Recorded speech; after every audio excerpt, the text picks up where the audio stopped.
Luc Ameijers, Sven Rooms and myself would like to welcome you officially at this conference, Health and Education Stronger Together. And I hope it will be a very interesting day.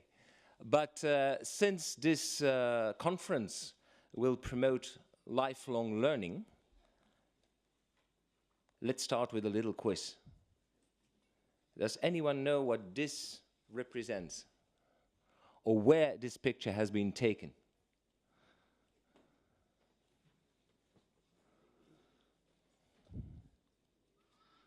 No one? No idea at all. Okay, then it's really lifelong learning. Well, I can tell you, this is the confluence of the black water, Rio Negro, and the white water, the pale sanded colored Amazon River, or Rio Solimões, near Manaus, at the heart of the Amazon. And these two rivers, when they meet, they run together, side by side, for about 6 kilometers before they mix. But finally they do, at the benefit of the rainforest and the biodiversity downstream. And this is a metaphor for the process of educate and because held the past few months. 2 platforms, 2 networks, 2 sectors, each having its own identity, but getting to know each other better and gradually exchanging, mixing and collaborating more intensively than before. And by networking these networks, we hope to prove today that Aristotle was right and that the whole is greater than the part of it, the whole is greater or is bigger than the sum of their parts.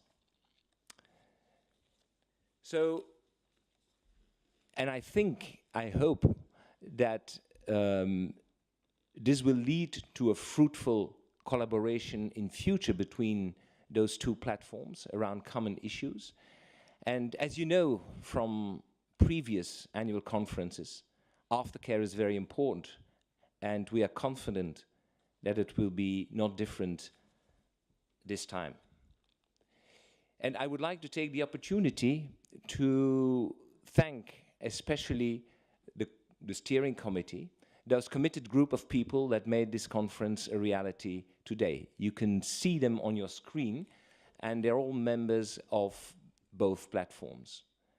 And we hope that this process of co-creation, to use a buzzword, really will be strengthened even further in future. And I would like also to thank the coordinators, Marty and Tim, of respectively Educate and Because Health, and their secretariats for the ever professional support.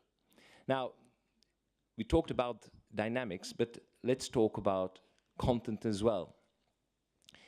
In times where private for-profit sector is the new donor darling in international development, I hope this conference will or may demonstrate the importance of continuing investing in social sectors as education and health in international development. As Amartya Sen, a world-famous Indian economist and philosopher, puts it, economic development without human development is unsustainable and unethical. And for Sen, human development means 2 things. First of all, it's enabling human capabilities, meaning enabling people to make their own choices towards individual and collective well-being. She decides, but also he decides, and we decide. And secondly, it's about assuring health rights. And both the education sector and the health sector do play a prominent role in facilitating these processes. And surely the private sector is welcome to join and to contribute to these efforts. But they must be aware that we are pursuing global public goods, aiming at reducing inequalities, and not pursuing private interests. And I would like to take the opportunity as well to reinforce a message about the importance of the relevance of sectors, of still working with sectors in international collaboration. I don't think there is a point of taking them out of the law of Belgian cooperation. Look at OECD classification. Look at the way public services are organized in almost every country. Everywhere almost you see a Ministry of Health, a Ministry of Education, and that will still be there for some time.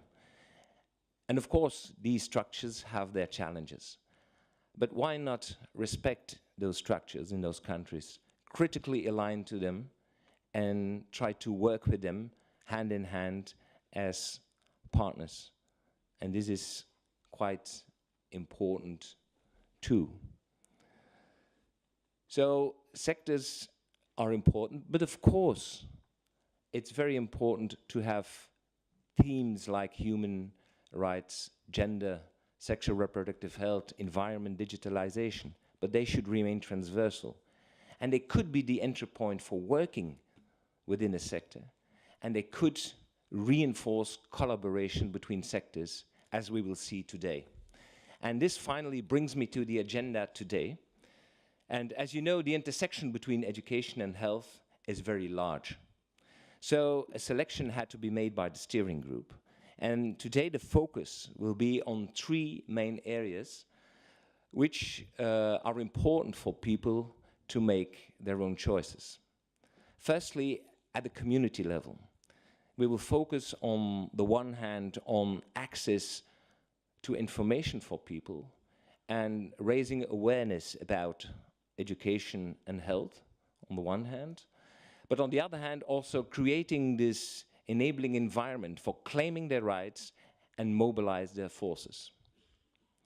A second focus will be school, the school environment, a safer and healthy school environment with a particular attention for comprehensive sexual and reproductive health and rights, prevention of injuries, and prevention of chronic diseases like diabetes, which are a time bomb in most of the continents.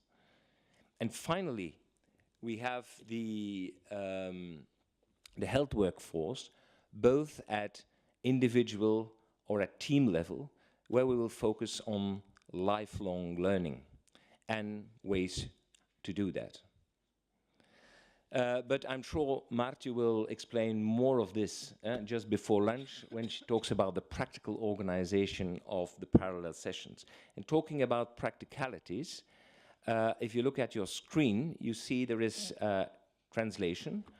Pour français, c'est le canal 1, and for English, it's channel 2. And please, you know that this conference is video recorded, so keep on smiling, and I hope your haircut is well arranged.